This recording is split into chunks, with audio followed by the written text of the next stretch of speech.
Bienvenue pour cette nouvelle édition du Journal d'un agrologue. La semaine dernière, nous vous avions laissé avec notre enregistrement concernant le Fa, c'est-à-dire cette géomancie alliée au vaudou au Bénin, et nous étions en train de découvrir le premier signe du Fa commenté par notre intervenant Kossi Aimé Agbokoun qui, rappelons-le, a mis en place un projet d'autosuffisance alimentaire au Bénin géré par et pour les étudiants. Rappelons qu'au Bénin, aucun projet ne débute sans une consultation auprès du prêtre vaudou des signes du Fa. Continuons donc notre découverte de ce premier signe du Fa, Ogmemeji. Donc, une fois que ce signe sort pour vous, il faille qu'on fasse des sacrifices. Le sacrifice doit se faire sur un chemin qui est bien droit. Je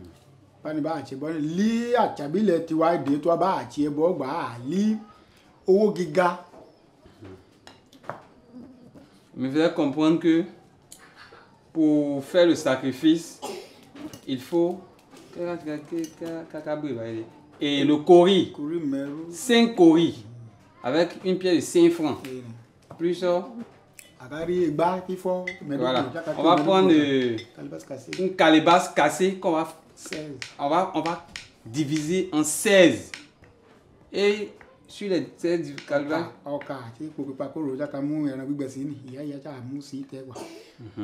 et on va prendre la farine de maïs qu'on va, on va malasser ça avec de l'huile rouge, avec de la viande sèche qu'on va mettre sur les différentes calebasses, 16 calebasses cassées, qu'on va aligner en ligne droite.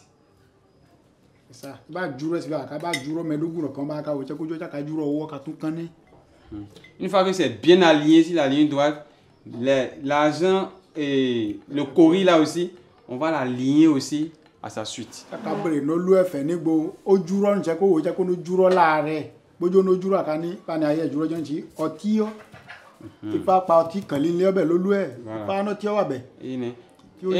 il me dit aussi que quand on va aligner ça comme ça, on va demander à la personne pour qui le signe est sorti, est-ce que c'est droit? Il va dire oui, c'est bien droit, c'est comme ça ta vie sera droite. Mais avant, il a aussi tenu à notifier que lorsque ce signe sort pour vous, ça veut dire que vous avez une boisson de qualité dans votre chambre. Même si ce n'est pas une boisson toute nouvelle, vous avez au moins un peu, quelque part, enfui dans la maison, forcé. Vous avez ça. Vous allez prendre ça, c'est cette boisson-là qu'on va prendre. Et on va prendre pour verser par terre et faire le sacrifice avec. Donc, on va, pour le premier signe, avant de passer au second, on va chanter au moins une ou deux chansons qui vont avec ce signe-là avant de passer au second.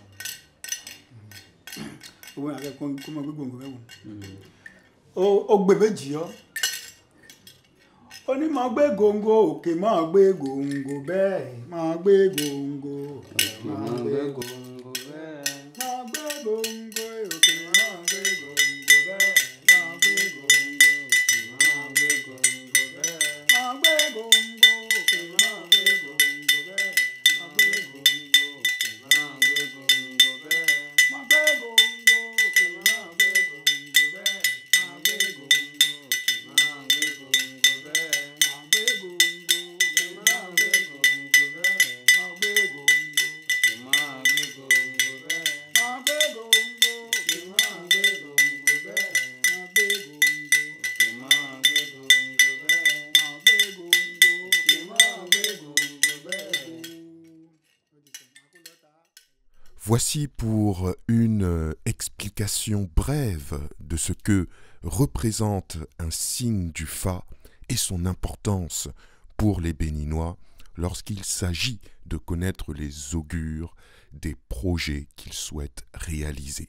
En parlant de projets, retrouvons tout de suite notre ami Kossi Aimé Agbokoun qui continue de nous parler de ce projet très prometteur visant à établir une solide autosuffisance alimentaire pour les jeunes béninois. C'est à travers le signe qui sort que le prêtre du phare va vous dire, voilà le sacrifice qui va avec pour avoir les bénédictions des ancêtres. Les ancêtres ont demandé tel animal, telle chose, telle autre chose. Et c'est après ça qu'on fait les sacrifices et on fait une petite fête là. Et puis bon, on bénit les dieux. Et puis voilà, après ça, on a la bénédiction des ancêtres et on commence le projet. Et même durant tout le projet, lorsqu'on va finir de labourer tout ça, nous allons encore aller consulter pour voir s'il faut implorer. Si par exemple nous avons des problèmes de pluie, on peut aller consulter encore pour que les ancêtres peut-être puissent nous apporter la pluie. Pour que, voilà. Donc, il faut dire tout le projet est accompagné et par le vaudou, par nos ancêtres, au fait. C'est comme ça qu'on mène un projet à bien ici. Et en ce qui concerne les installations là, donc, que vous avez prévues, donc notamment pour la tomate, vous avez prévu de contrôler l'irrigation, de faire des serres. Comment ça va se passer? Bon, comme je vous l'ai dit, pour l'instant, nous n'avons encore, le projet embryonnaire, le projet n'est que sur le papier. Nous n'avons encore rien à installer. Mais là où nous voulons faire, là où nous avons eu les terres pour pouvoir faire le projet, c'est une zone qui est un peu humide déjà. Donc, naturellement, il n'y aura pas forcément besoin de faire des grandes installations pour pouvoir irriguer les terres, tout ça, non, parce que c'est des terres qui sont déjà humides et propices pour un tel projet. C'est des terres il y a des fleuves à côté, tout ça, voilà. C'est des terres qui sont déjà naturellement humides, en fait.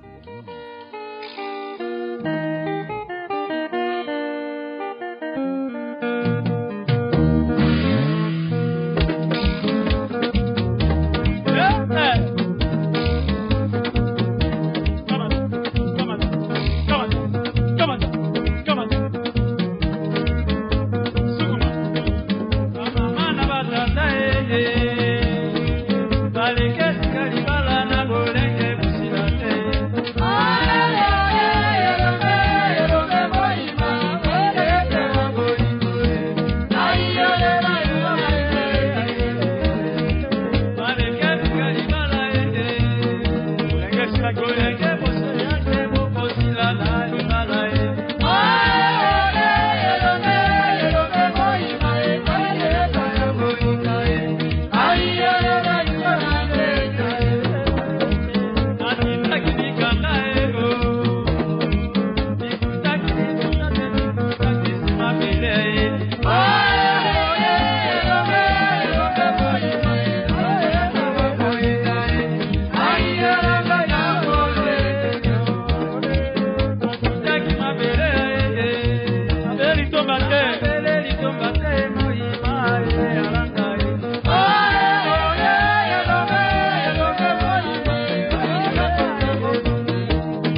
Vous êtes toujours dans le journal d'un agrologue. Retrouvons tout de suite notre invité Kossi Aimé Agbokoun. Surtout, n'hésitez pas à vous abonner, partager, liker et commenter. Et donc, pour l'instant, le facteur qui vous limite, c'est l'achat de semences.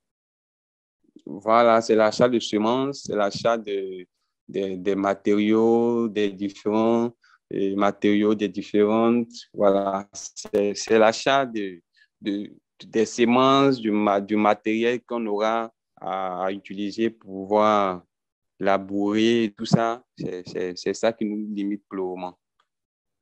Et si vous faites donc si vous constituez d'abord une sorte de coopérative pour rassembler tout ce dont vous avez besoin, vous avez déjà une idée de quand vous voudriez mettre en œuvre ce projet? Oui, au fait, là maintenant, si nous réunissons ne serait-ce que le minimum déjà, nous sommes dans le bon timing pour pouvoir réaliser ce projet. C'est faute de moyens que nous sommes encore là à tâtonner. Sinon, normalement, le mois de mars, tout près là, mars, avril, c'est naturellement la période propice pour pouvoir réaliser ce tomate. Mais si nous n'avons pas les moyens, nous allons nous donner du temps. Une fois qu'on aura les moyens, nous allons lancer notre projet sereinement, même si ce n'est pas forcément cette année, même si c'est l'année prochaine. Mais sincèrement, nous ne voulons pas à compter sur X ou Y. Mais peut-être que pour commencer, il n'y aurait pas besoin de beaucoup de matériel, déjà avec des houes, avec quelques piquets, un petit peu un minimum de choses, quelques Oui, semences. Vous pourriez oui, déjà avoir voilà, des résultats qui vous donneraient envie et déjà des choses à montrer et des choses qui donnent envie aux voilà, gens de participer. voilà, exactement, exactement. Même si nous trouvons le minimum déjà, d'abord, ce qu'il nous faut véritablement là, maintenant, tout de suite, c'est que si nous obtenons ça tout de suite, nous commençons au plus dans 2 ou 3 semaines, c'est avoir un peu de moyens, parce que avoir un peu de moyens pour la phase du vaudou là, parce que nous ne pouvons pas prendre le risque d'aller commencer par labourer des terres sans avoir consulté nos ancêtres. C'est impensable, c'est pas possible. D'abord, il nous faut quelques moyens pour faire la phase là déjà. Après ça, discuter avec les parents. Les parents nous ont dit leur OK, mais en réalité, lorsqu'ils disent leur OK comme ça, ce n'est pas qu'il faut aller commencer par labourer sans rien leur offrir quand même. Eux aussi vont donner leur bénédiction. Donc, lorsqu'on aura réglé ces petits problèmes du vaudou, des sacrifices à faire d'abord pour pouvoir entamer le projet, et lorsque nous aurons les bénédictions des parents, nous pouvons lancer le projet. Et voilà. Donc, même si nous n'avons pas, nous n'avons pas les 5 000 euros, même si nous avons peut-être 3 000, déjà, ça peut suffire pour pouvoir commencer et comment démarrer le projet et faire et attirer plus de personnes de bonne volonté qui voudraient bien nous accompagner. Donc pour vous, vous avez déjà commencé à constituer cette cagnotte? Oh non, la première phase, bon, nous avons déjà dit répartir les différentes sommes que chacun doit obtenir. Et déjà, c'est prévu que fin mars, nous allons faire le point pour voir ceux qui ont pu obtenir ces montants-là. Mais il faut dire que ce n'est pas aussi facile. Moi, personnellement, j'attendais d'avoir un peu de moyens. Si j'ai les moyens, je, je vais essayer de les regrouper pour dire, bon, on peut démarrer. Parce que la plupart sont sans emploi. Et déjà, le petit montant réparti n'est pas chose aisée pour eux de réunir au fait. C'est ce qui fait que le projet traîne. Les gens sont déterminés, ils ont bien envie, mais ils sont sans emploi.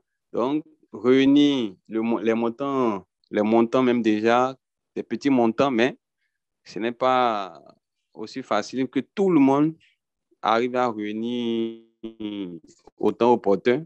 Donc, moi, personnellement, si j'avais les moyens, mais voilà, si j'avais les moyens, ou bien si j'obtiens les moyens même avant la date, je les réunis et dis, bon, les amis, nous n'allons pas attendre éternellement que ceux qui sont prêts ajoutent leur cagnotte pour qu'on puisse démarrer, même si ce n'est que sur 1 hectare ou 2 d'abord, en attendant. Pas forcément faire ça sur 4 hectares. Même si c'est 1 hectare, nous pouvons déjà commencer par mettre en valeur 1 hectare pour avoir une aperçu de ce que nous voulons faire, au fait. Et puis, en tout cas, pour l'agriculture, c'est vrai qu'en très peu de temps, vous pouvez déjà avoir une première récolte et voir ce que ça donne. C'est important pour tout le monde que ça sorte du Voilà, papier voilà, et que ça se mette en œuvre. voilà, exactement, exactement. Donc, de faire une banque de graines, de rassembler quelques outils que des villageois aux alentours peuvent vous prêter et aussi collaborer avec eux. C'est important aussi de voir ce qu'on fait autour et les embûches qu'il peut y avoir. C'est important de rester connecté avec ceux qui travaillent déjà cette terre. Absolument, absolument. Et les villageois, les paysans, il faut dire, bien même qu'ils ne sont pas allés à l'école, ils ont déjà une, une, une- ils ont assez de compétences sur comment est-ce qu'on fait ces genres de culture. Donc, nous devons forcément collaborer avec eux. Nous devons forcément collaborer avec eux, prendre des conseils auprès d'eux et travailler en symbiose au fait. Donc, c'est un peu ça. Et qu'est-ce que les écoles, les facultés d'agronomie peuvent vous appuyer peut-être dans cette démarche? Dans quelle démarche? Dans la démarche de mise en œuvre de ce projet, en dehors des étudiants, peut-être vous aider à faire cette banque de graines, à mettre Non, à construire déjà ou avoir un local où vous rencontrez, ou stocker les outils, ou peut-être faire des réserves d'eau.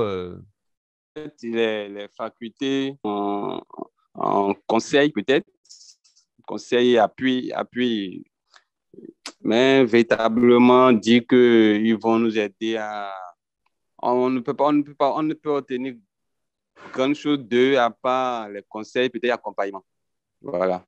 Mais et dire des outils, non, ce n'est pas évident parce que nous avons déjà fait toutes ces tentatives. Nous avons, avant de nous résoudre à nous prendre en charge nous-mêmes et à se concentrer nous-mêmes sur notre projet, c'est que nous avons eu à frapper à plusieurs portes qui ne se sont jamais ouvertes. Et bon, nous avons dit, bon, écoutez, les amis, nous n'avons personne. Nous ne pouvons compter que sur nous-mêmes. Donc, dorénavant, concentrons-nous sur nos moyens de bord et faisons quelque chose sans forcément attendre X ou Y, quoi. Voilà. Mais c'est vrai que dans un premier temps, avant même de penser produire pour alimenter les gens, vous pouvez, sur un tout petit espace, commencer à faire des cultures pour récolter des graines, pour constituer justement cette banque de graines, apprendre à les sélectionner, apprendre à les adapter, à les choisir. Ça ne demande pas forcément beaucoup d'espace. Et comme vous avez a priori beaucoup de main-d'œuvre, vous lancez une synergie entre vous, et c'est important d'avoir un endroit où les étudiants se rencontrent et savent qu'ils peuvent donner de leur temps. Voilà, absolument, absolument. C'est que là maintenant, et la plupart des étudiants qui veulent travailler avec nous ont déjà des expériences parce que euh, d'autres sont déjà ingénieurs, agronomes. Donc, durant toute leur formation et même après la formation, certains ont déjà eu à mener sur des projets. Donc, ils sont déjà un peu outillés, ils savent déjà de quoi il s'agit. Et ils sont prêts, la plupart sont tous prêts. Tous sont prêts à nous accompagner pourvu on ait le minimum pour démarrer, au fait. C'est tout.